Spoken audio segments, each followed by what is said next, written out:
Do you want the wireless left on? Please, Mother. Oh, easy, Meg. That stuff stings. It's supposed to. Don't want these scratches to infect. No, I suppose not. I'd say you ought to thank the Almighty they didn't get in your eyes. That's what I'd say. Yes, Mother. Nasty little creatures. One would hardly believe they belong to the same species as little chippikins here. You're a proper little gentleman, aren't you, Master Chippikins? Not a bit like those horrid little savages, That's odd. What? He won't speak to me. Speak? Speak?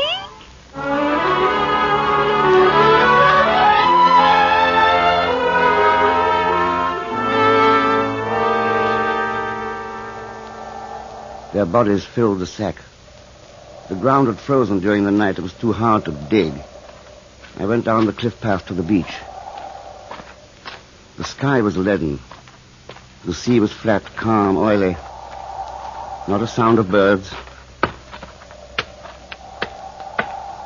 I kicked a hole in the sand. And as I did this, I saw them. The gulls, out there, riding the sea.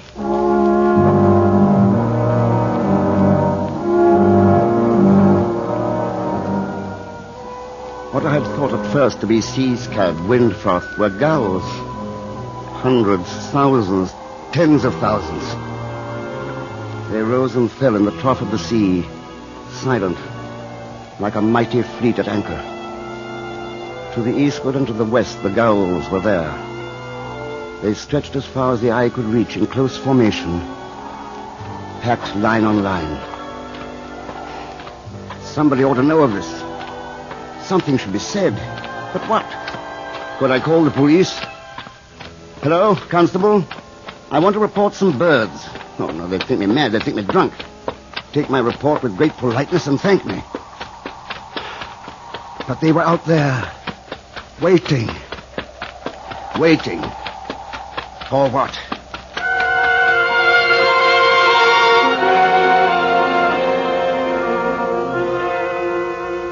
John, come quickly. It's on the wireless. What? About the birds. The Home Office at 11 a.m. today. Reports from all over the country are coming in hourly about the vast quantity of birds flocking above towns, villages, and outlying districts, causing obstruction and damage and even attacking individuals. It is thought that the Arctic airstream at present covering the British Isles is causing birds to migrate south in immense numbers, and that intense hunger may drive these birds to attack human beings.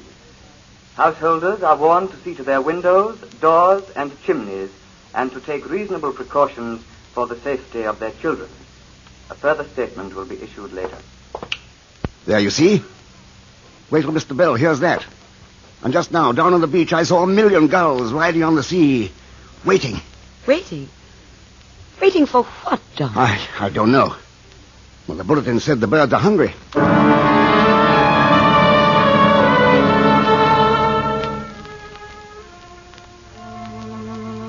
In the shed were all sorts of boards and sheathings left over from the blackout days of the war, and I spent the next few hours putting these up. There was no thought of my novel this day. Actually, the writer is a lazy creature and welcomes any diversion from his work. Somehow this seemed to be something a little bigger than diversion. Do you think that's really necessary, John? I don't like to take chances. But they were such little birds. I'm not thinking of those. Oh? The gulls.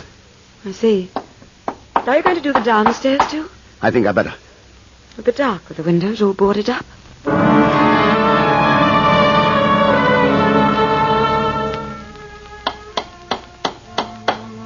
At each window, the process was the same. I nailed the boards to the sills from within the rooms. And by the time I reached the kitchen, Meg and Mrs. Dobbs were listening to the wireless again. The sky was so dense at 1 o'clock this afternoon that it seemed as if the city was covered by a vast black cloud. The birds settled on rooftops, on window ledges, and on chimneys. The sight has been so unusual that traffic came to a standstill in many thoroughfares. Work was abandoned in shops and offices, and the streets were, and still are, crowded with people standing about to watch the birds. We take you now to our roving microphone in Piccadilly Circus. Have been standing here for hours. We cannot begin to describe the enormous variety of birds which are circling overhead. I have never seen anything like it. Standing beside me is a gentleman. What is your name, sir? Jenkins, Peter Jenkins. What do you think of the birds, Mr. Jenkins? Oh, never saw nothing like it. I swear I never did. Well, just before we went on the air, you were telling these people and myself about your cat. I wonder if you would mind repeating that for our air audience. Lord, lummy, they wouldn't want to hear none of that. Oh, I'm sure they would. Well, I've got these 3 mouses, you see. Big bully and alley cats they are, hard as nails. And out where I live, the birds keep a wide berth around my cottage. Well, this morning I looked out of the window and saw what we all saw, and I says to my cats, I says, all right, men, Arthur, Freddie, and you, Leon, out and at 'em. You see, one of their jobs, my cat's jobs, that is, one of their jobs is to keep the birds scared out of the vegetable patch. So I opened the door and they started out. Then they saw all them birds, and they just turned around with their back hair all up and their tails looking like porcupines. They turned and run into the bedroom and under the bed and wouldn't come out for love or money or the dish of cold water I throwed at them. Thank you, Mr. Peter Jenkins. Now we have a lady here at our microphone. What is your name, miss? Come on. There's nothing to be nervous about. What are you doing? Oh, I thought I'd see if the American stations have heard about it. She lies. Listen to the mockingbirds. Listen to the mockingbird. The mockingbird. That's the Americans' reaction. They never do take a thing seriously. It seems that we're having a little trouble with our mobile unit. A number of birds have settled on the antenna. Well, can't you chase them off or something? We've got to complete this broadcast. Let's try throwing something at them. I don't know, stones, anything. Ladies and gentlemen, we regret this unfortunate circumstance. I'm sure we'll have the situation straightened out in a moment. Would you please bear with us on this most unusual of all days? And now we'll return you to our main studio for a brief program of recorded music.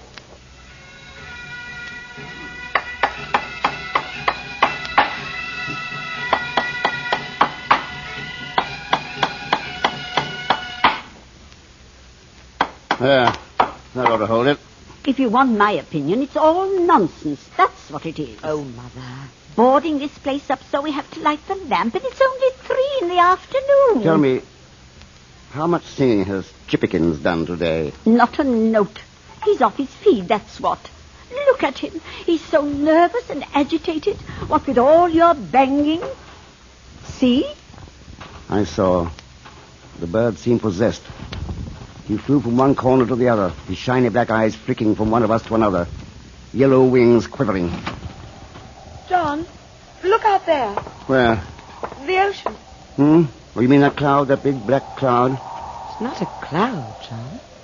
It was the gulls. A black mass of them that towered a mile high. They circled thousands upon thousands, lifting their wings against the wind. And they were silent. They made not a sound. They just went on soaring and circling, rising and falling, trying their strength against the cold east wind. John, where are you going? I'm going for Jill. I'll wait for her at the school bus stop. You keep the door closed. I'm frightened. Keep it closed until you hear me call.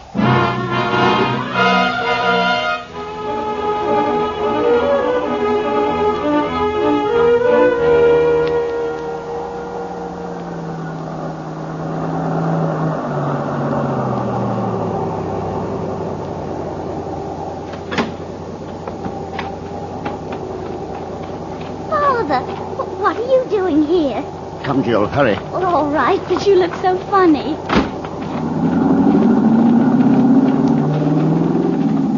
What is it? Please, Jill, do hurry. What's that strange cloud? I tell you what. Let's race the rest of the way. Oh, Father, you know I can beat you. Oh, come on, then. Bet you a shilling. Wait a minute. Look at the cloud, Hurry, Father. Jill, in the name of heaven. Why, it's birds. Look, Father, birds. And it's coming this way. Run! But they won't hurt us, will they? Faster!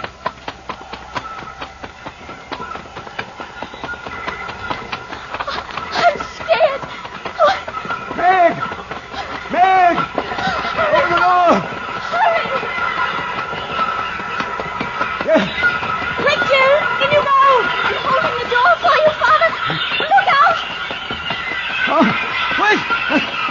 I'm almost there. The birds! Wait! John, there's a gale!